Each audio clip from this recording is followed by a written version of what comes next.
जय हिंद दोस्तों, जय हिंद, जय भारत। आप सभी का एक बार फिर से हार्दिक स्वागत है आपके अपने YouTube चैनल में। साथियों, आज हम आपको एक ऐसी वीडियो दिखाएंगे जो बिल्कुल सच्चाई से रूबरू कराएगी। और साथियों, मैं आपसे एक अनुरोध करना चाहता हूं कि हमने जो ये चैनल चलाया है, ये स्कूल जो हमारा है, गरीब बच्चों के लिए हमने ये चैनल चलाया है। तो इस पर कोई भी इस तरह की प्रतिक्रिया ना करें ताकि किसी को हर्ट हो। कमेंट्स में बिना सोचे विचारे कमेंट्स डाल देते हैं, तो ऐसा नहीं होना चाहिए। इंसान को अपने कर्म करते रहने चाहिए। गीता में भी कहा है कि कर्म प्रधान विश्व चिराखा, जो जस करें सुतस फल चाखा। अपने कर्म से पीछे इंसान को नहीं हटना चाहिए।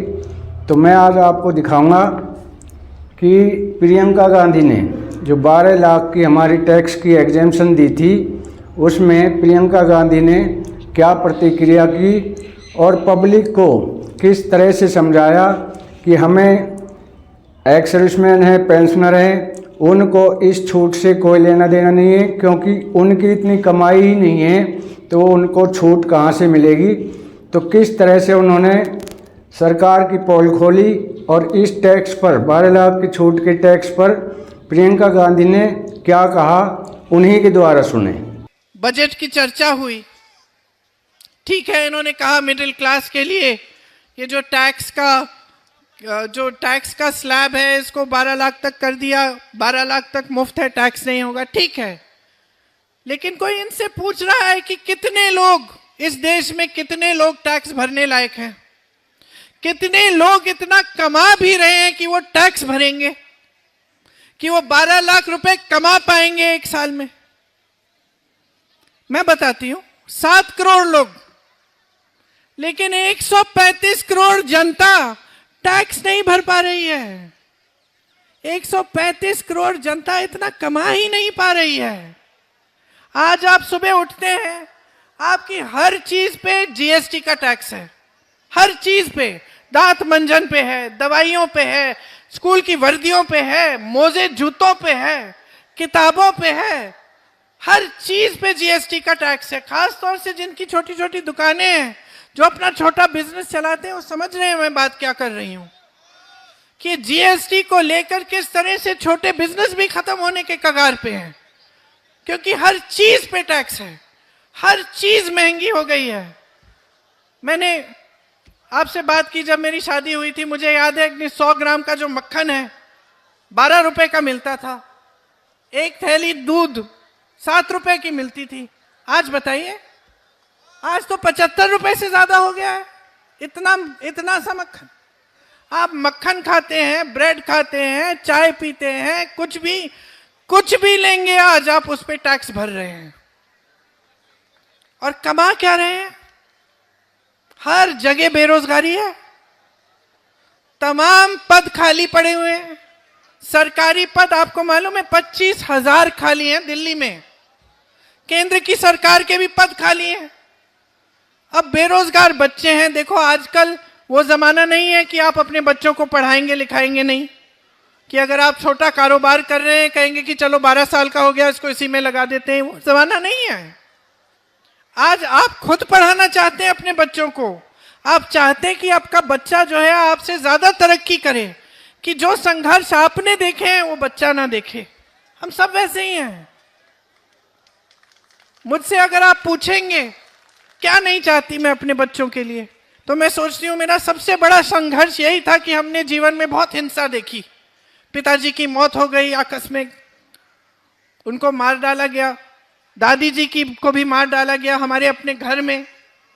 तो मैं अपने बच्चों के लिए ये जरूर चाहूंगी कि ऐसी चीजें कभी ना देखें अपने जीवन में, खुश रहें, है ना? इसी तरह से आपके जो बच्चे हैं, आप चाहेंगे कि जो आपके संघर्ष हैं वो संघर्ष दोबारा दोहराए ना जाए उनके जीवन में।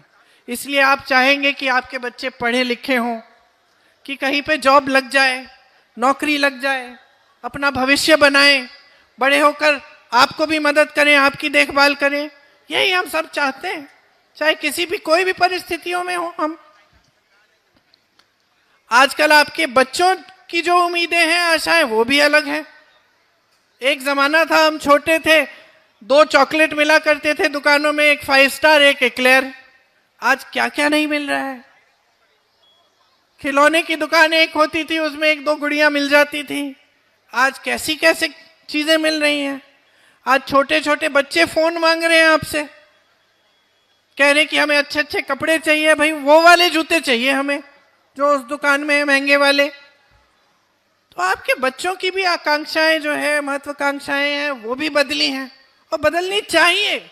इसी को तरक्की कहते हैं कि हमारी उम्मीदें, हमारी आशाएं बढ़ती चली जाएं और हम किसी न किसी तरह से इनको पूरा करने की कोशिश करें।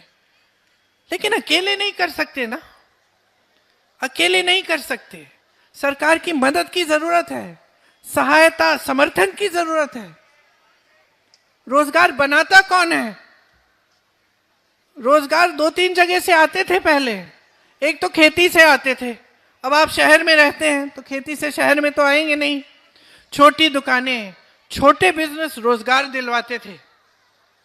जिस तरह से मैंने अपने पति के बारे में बात की कि एक्सपोर्ट करते थे, हम लोग यहाँ आकर कांच के मोती खरीदते थे, झालर खरीदते थे। तो जो छोटा बिजनेस वो करते थे, उससे यहाँ पे भी दुकानदारों की थोड़ी सी कमाई हो जाती। वो दूसरों को फिर लगाते थे और रोजगार देते थे कि भाई तुम मोती बना के लाओ, हम बेचेंगे। इसी तरह से ये सिलसिला चलता था। तो जो छोटा दुकानदार है, छोटा बिजनेस है, वो हमेशा रोजगार देने वाला होता है, हुनर को पहचानने वाला होता है। इसके अलावा जो बड़े बड़े पीएसयू थे, नेहरू जी को बड़ी गालियां देते हैं, लेकिन ये पीएसयू जिनको हम कहते हैं, जो सरकार की कंपनियां थी, जिसमें सरकारी नौकरी मिलती थी, जिसमें पेंशन अच्छा मिलता था, वो सब लगभग सब कांग्रेस के जमाने में जवाहरलाल नेहरू जी, इंदिरा जी ने बनवाए। और उससे नौकरी की गारंटी मिलती थी, रोजगार की गारंटी मिलती थी। कि आपको याद होगा जो बुजुर्ग हैं यहाँ, कि एक जमाने में सब सरकारी नौकरी चाहते थे, क्योंकि उनको लगता था एक बार ये हो जाएगा तो स्थायी नौकरी मिलेगी, जीवन भर के लिए हम सेट हो जाएंगे। आज सरकारी पीएसयू जो है, सब अपने बड़े बड़े उद्योगपति मित्रों को पकड़ा दिए इन्होंने। लैटरल एंट्री से सबको ठेके पे लगा रहे हैं उसमें। वहां की नौकरियां, रोजगार भी स्थायी नहीं रही, पेंशन भी नहीं रहा जो पहले होता था। जितने भी सरकारी कर्मचारी हैं, ये बेचारे पुलिस वाले भी जो खड़े हैं, इनको पुराना पेंशन नहीं मिल रहा है आजकल। तो सब तरफ से आपको संकटों ने घेर रखा है। और जो काम सरकार को करना चाहिए, रोजगार दिलवाना, आपका इंफ्रास्ट्रक्चर बनाना, आपके लिए सुविधाएं तैयार करना, वो सरकार कर नहीं रही है। क्योंकि जो राजनीति उभरी है, वो आपका ध्यान भटकाने वाली राजनीति है। आज अगर आप मोदी जी के भाषण, केजरीवाल जी के भाषण देखेंगे, तो यही सब बातें हैं। एक कहेगा किसी ने शीश महल बनाया है, दूसरा कहेगा उसने राजमहल बनाया है। लूटा तो दोनों ने है ना। और क्या आपकी इश्यूज ये हैं, शीश महल, राजमहल, कि आपका इशू ये है कि अपने बच्चों को पढ़ाना है, महंगाई से कैसे बचेंगे हम? आज पूरी बजट की चर्चा में संसद में महंगाई की एक बात नहीं की इन्होंने, एक बात नहीं की, एक बात नहीं की कि किस तरह से इस महंगाई को कम करेंगे। पहचान भी नहीं रहे हैं कि आपका संघर्ष क्या है। आज के जो बड़े बड़े नेता हैं, जो सत्ता में बैठे हैं, वो पहचान ही नहीं रहे हैं कि देश की जनता पर क्या गुजर रही है। आप संघर्ष कर रहे हो, रोज रोज सुबह उठते हो, काम पे जाते हो, रात तक रुकते नहीं हो। मेरी बहनें, आप भी काम पे जाती हो, जॉब करती हो, कुछ भी करती हो, घर आके आप घर संभालती हो, किचन में जाती हो, रसोई में जाती हो, खाना पकाती हो, बच्चों को संभालती हो। आपका काम तो सबसे अंत में रुकना है, जब सब सो जाते हैं तब आप सोती हो। कोई पहचान रहा है आपके संघर्ष को? चुनाव के समय कह देते हैं कि इतना देंगे, उतना देंगे, फिर उसके बाद क्या होता है? कहना आसान है बहनों और भाइयों, करके दिखाना अलग बात होती है। कांग्रेस की जितनी भी सरकारें हैं, आप देखिए, हर प्रदेश में, कर्नाटक की सरकार में दे रहे हैं हर महीने महिलाओं को पैसे, हर महीने महिलाओं के जेब में। हिमाचल में 1500 रुपए, कर्नाटक में 2000 रुपए, झारखंड में 2500 रुपए हर महीने जा रहे हैं, क्योंकि आपके संघर्ष को पहचान रहे हैं। आज ये लोग सब कह रहे हैं 500 रुपए में गैस सिलेंडर, तो दिया क्यों नहीं? आपकी सरकार थी, 10 सालों से आपकी सरकार चल रही है, केंद्र में मोदी जी, दिल्ली में केजरीवाल जी। तो अगर आप 500 रुपए का सिलेंडर दे सकते थे तो आज क्यों जागे हैं? पहले दे देते। अगर आपको देने थे महिलाओं को हर महीने कुछ पैसे, तो आज क्यों जागे हैं? पहले से देते। मैं बताती हूं किस लिए जागे हैं, क्योंकि चुनाव आ रहा है। देखिए चुनाव के बाद क्या होता है, देखिए, पूछिए इनसे। मैंने राजस्थान की कांग्रेस की सरकार में देखा 25 लाख तक का इलाज मुफ्त में दे रहे थे। वो आदमी रो रहा था मुझे बताते वक्त कि मेरा हार्ट का जो सर्जरी, पूरी सर्जरी मुफ्त में हुई है, मुझे सिर्फ फॉर्म भरने के पैसे डालने पड़े। वो रो रहा था, मेरे आंखों में आंसू आए, क्योंकि मुझे लगा देखो कितना कर सकती है सरकार अगर नीयत ठीक होती है उसकी। तो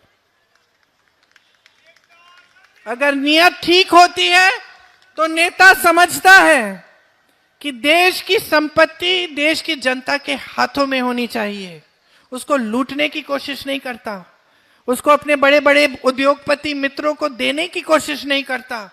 आज सारे बंदरगाह, सारे एयरपोर्ट, तमाम जमीनें, कोयले के खदान, देश की जो बिजली पावर की सारी जो जितने भी इंफ्रास्ट्रक्चर, सब अडानी और अंबानी जी के, सब मुफ्त में दे दिए गए इनको। कुछ इनको बेचा गया, कुछ मुफ्त में दिया गया। ये आपकी संपत्ति थी, ये देश की संपत्ति है। आप जो सोशल मीडिया पे देखते हैं कि ये लोग किस तरह से अपनी शादियां मना रहे हैं, क्या क्या कर रहे हैं, कैसे कैसे महलों में रह रहे हैं, ये आपकी संपत्ति है जो मोदी जी ने इनको पकड़ा दी है मुफ्त में।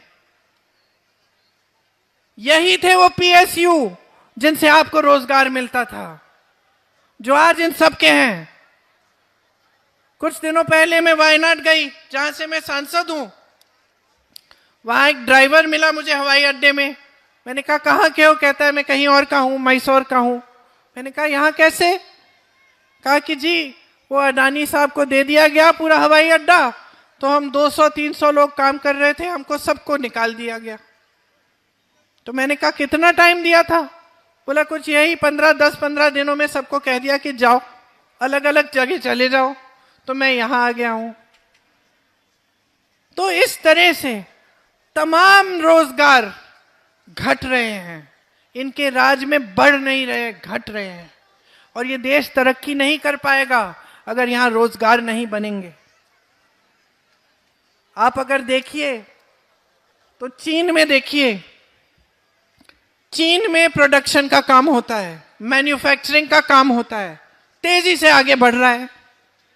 वही हुनर हमारे पास है।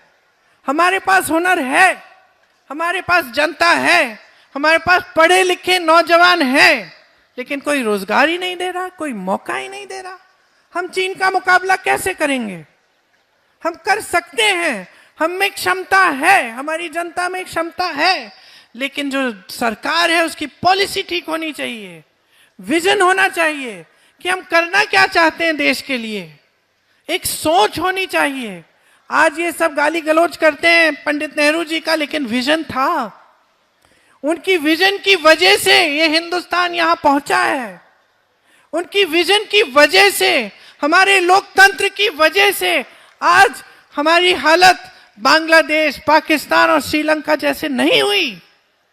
आज हमारा देश अभी भी मजबूत है, क्योंकि हमारे देश में लोकतंत्र है, क्योंकि हमारे जो नेता थे उनका एक विजन था कि किस तरह से हम इस देश को मजबूत बनाएं। की जानकारी कि किस तरह से प्रियंका गांधी ने टैक्स के ऊपर किस तरह से अपनी प्रतिक्रिया की और किस तरह से अपनी बातें रखी।